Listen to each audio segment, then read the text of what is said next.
And verse 5 says, he who gathers crops in summer is a wise son, but he who sleeps during harvest is a disgraceful son. Well, this doesn't mean much to us because none of us are farmers.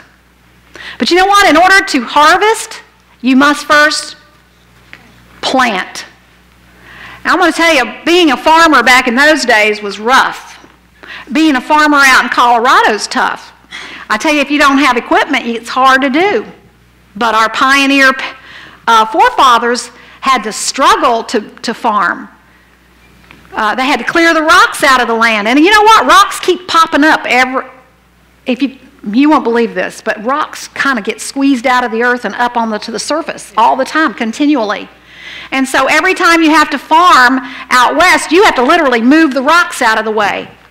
And then you can till the soil. And then you can plant your seed. And then you can irrigate it. And then you can and continue and do everything you got to do. And eventually you get to harvest the crop.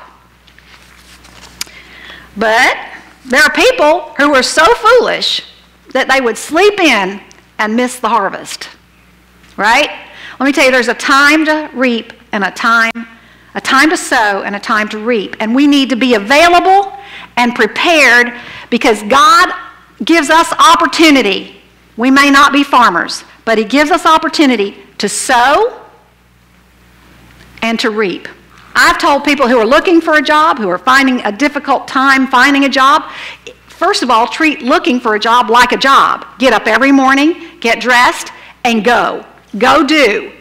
Go look for a job. Now today it's pretty much easier because you can get on the internet and look for jobs, but you also need to go out and make contacts because most people really find jobs through contacts. Somebody you know knows somebody who needs somebody with your skills. The other thing is volunteer. So if you want to be, for instance, an activities director for a skilled nursing facility or a assisted living facility, I would say, go and volunteer at the best one, the one you want to work at. Go and volunteer.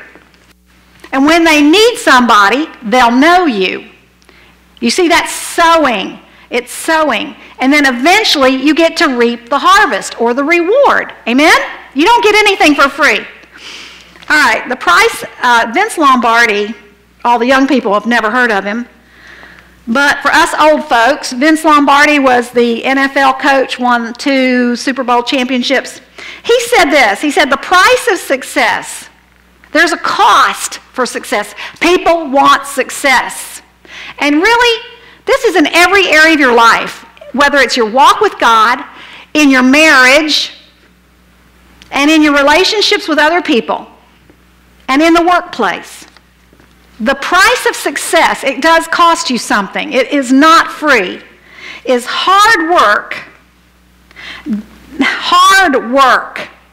That just kicks out laziness, slothfulness, right? Dedication to the job at hand.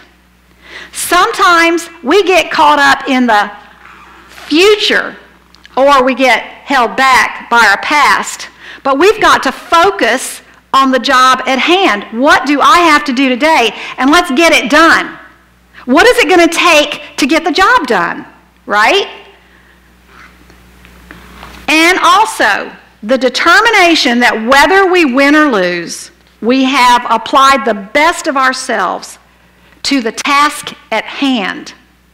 When we give our best to God, right? That's what we have to give, the best, not the worst, not the leftovers, right? You give your best to the job. What is it I have to do to get the job done and do it? And that is the price of success. No one who is successful got that way by accident.